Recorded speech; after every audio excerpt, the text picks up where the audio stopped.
Ano po ang inyong pahayag? Ano po ang inyong pananaw? Ano po ang inyong comment dito sa naging pahayag ng ating Pangulo kahapon na siya ay nagitla at he was horrified, yun po ang kanyang word, no? Doon sa ideya na baka nakompromiso na ang ating soberenya, ang ating teritoryo dahil dito sa secret agreement.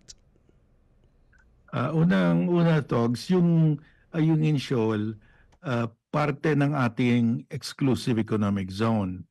We have sovereign rights, hindi Mhm. sovereignty, sovereign rights lang. Okay. Kasi that's beyond our territory. But Aha. that is part of our EEZ. So tayo lang pwedeng mangisda dyan, Mhm. tayo lang pwedeng kumuha ng oil and gas. Mhm. Lahat na natural resources sa atin yan, exclusively.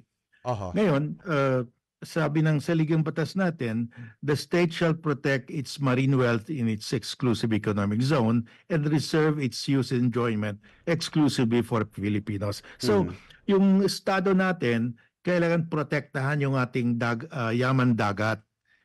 Kasi yung yaman dagat na yan, exclusively for the benefit of Filipinos lang. Aha. Ngayon, yung pumayag si Duterte, assuming na may gentleman's agreement, pumayag siya na ah, tubig at pagkain lang pwede dalhin sa BRP Sierra Sierra Madre. Madre. Aha. That means hindi na i-repair yung Sierra Madre. Aha. Lahat, alam naman natin, pag hindi i-repair, lulubog na yon kasi Right. napakakalawang na yon, no? Kaya kailangan na continuous repair yan para hindi lulubog. Kasi pag lumubog Ano po yan, implikasyon nun? mawala tayo ng presence. Yes, sir.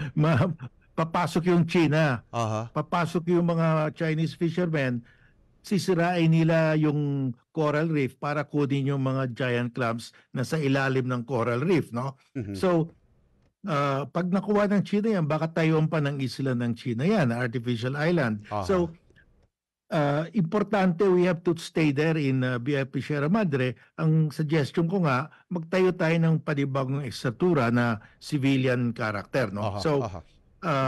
importante, protektahan natin yan.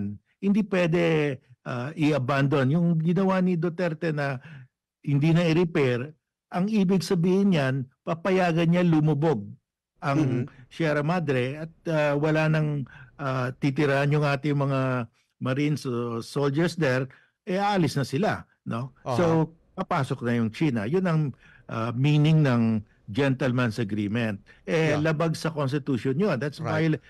Violates the Constitution, culpable violation of the Constitution, pero kaya lang, wala na si Kaya Duterte hindi na sa siya opisina. presidente. Mhm. Yun naman lang ang pwedeng penalty ng impeachment man lang, pero hindi mo na siya ma-impeach kasi hindi na siya presidente. Pero Aha. talagang ano yon, mali